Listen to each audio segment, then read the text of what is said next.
Hey, welcome to 23 Degrees Sideways. I was going to go for a prettier background, but not happening today. We're in the calm between storms, or we're in the aftermath of a storm before the next storm comes in, or we're in the calm of a storm.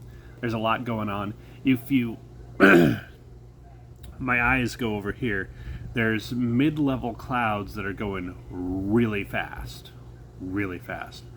And the sun is just trying to break through a little bit, but we had a bunch of rain, good 3/4 of an inch overnight, which is kind of like heavy rainfall, and the wind is okay for the moment. I actually can't film down in the cockpit of the boat because a neighboring boat had some lines break free and they're just slapping everywhere, and it's you can't hear yourself think. So I'm going to probably fix those. Jumping on someone else's boat is generally kind of like a bad thing. Don't do this unless you're preventing damage. The boat is sinking, something. Having the main halyard just completely flopping around in the breeze, getting progressively longer and longer and wrapping around the mast probably qualifies as a save you $100 of rope sort of thing. So I'll probably do that. What else? So This would be a really good video to do a little boat tour because of projects, but everything is wrapped up as much as I can right now while I'm at a dock doing projects. I've got some tarps over the cockpit area and the deck a little bit. It's not enough. I've still got a couple. Man, every time it rains, you find a new leak. That's boat life, right? That's just the way it goes. So I've got a couple more little seepy areas that I need to work on, and there's a part of you that just wants to pull everything off the deck, unstep the mast, get in a yard, spend 2 weeks, and just coat everything.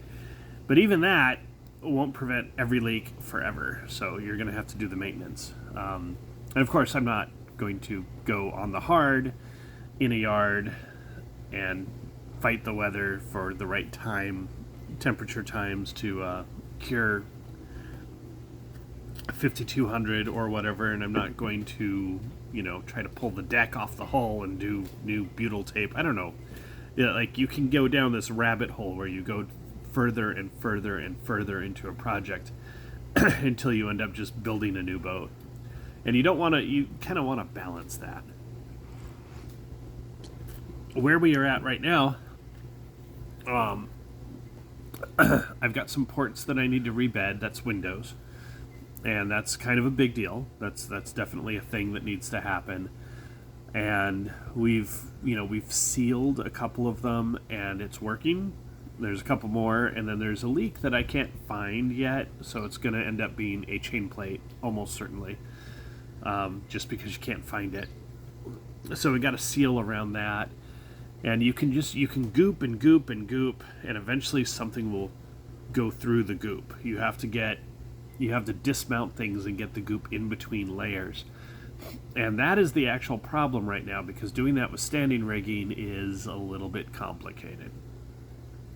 Fortunately, we have enough standing rigging that when I get down to some warm weather place where I feel like spending a week on it, we can slack and tighten individual shrouds and stays, and it'll work out. But it's a process.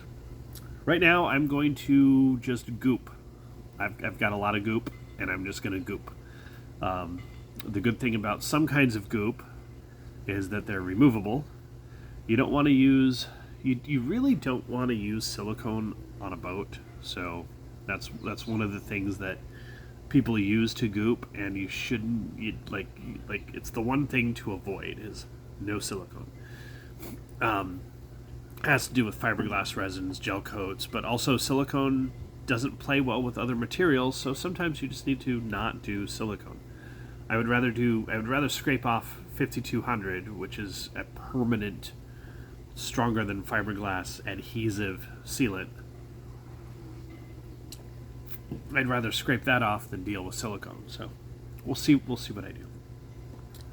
Diesel heater, still waiting on some parts, and of course leak management, because Turns out one of the new seeps is right where I want to put the diesel heater, so we will work on that.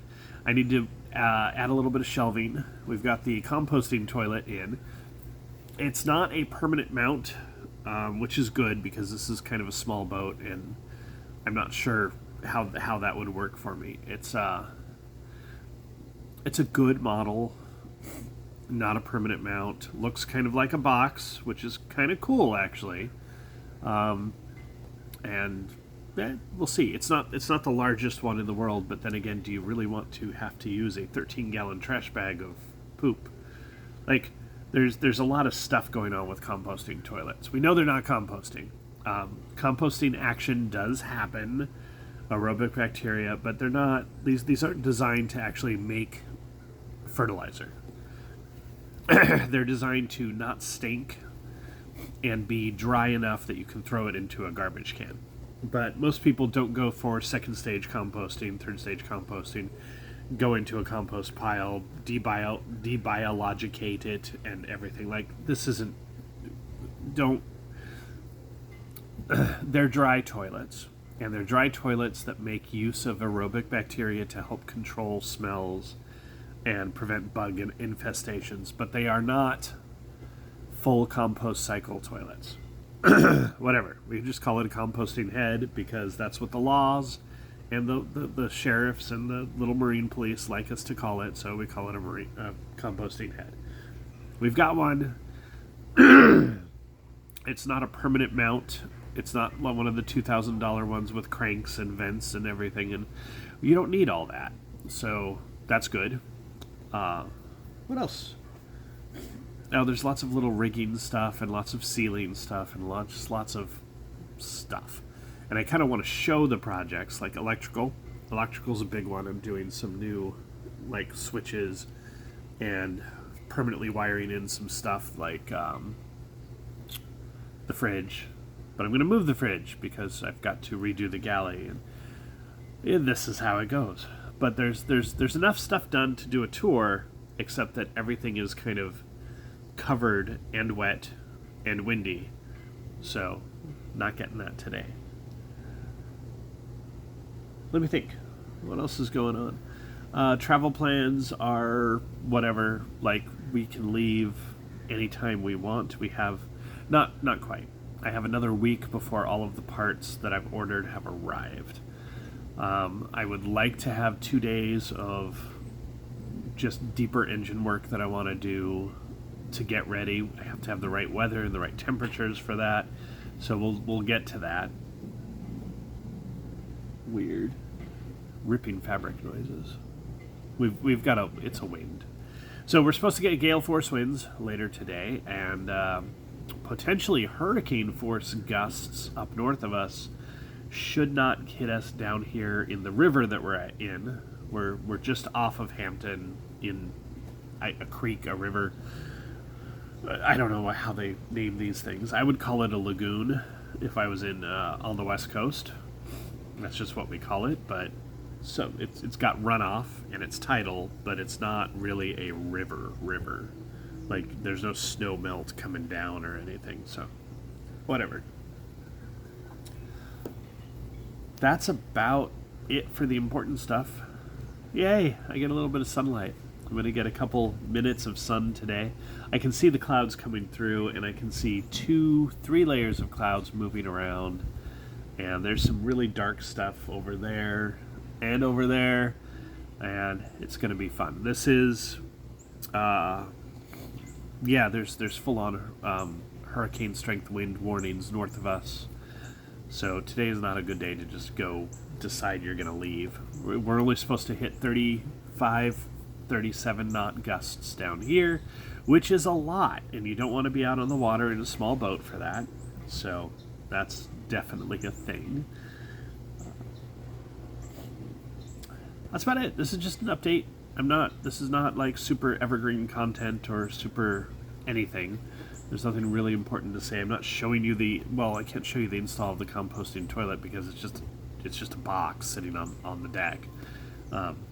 It is freeing up some space because as the porta potty mount and all the weird kludgy stuff around that comes out, I can put in more shelving, and more shelving is always good. So that's going to happen. And I'm going to bake in the sun. Yeah. I think as much as I can right now, I'm going to bake in the sun. That's it. Stay sideways.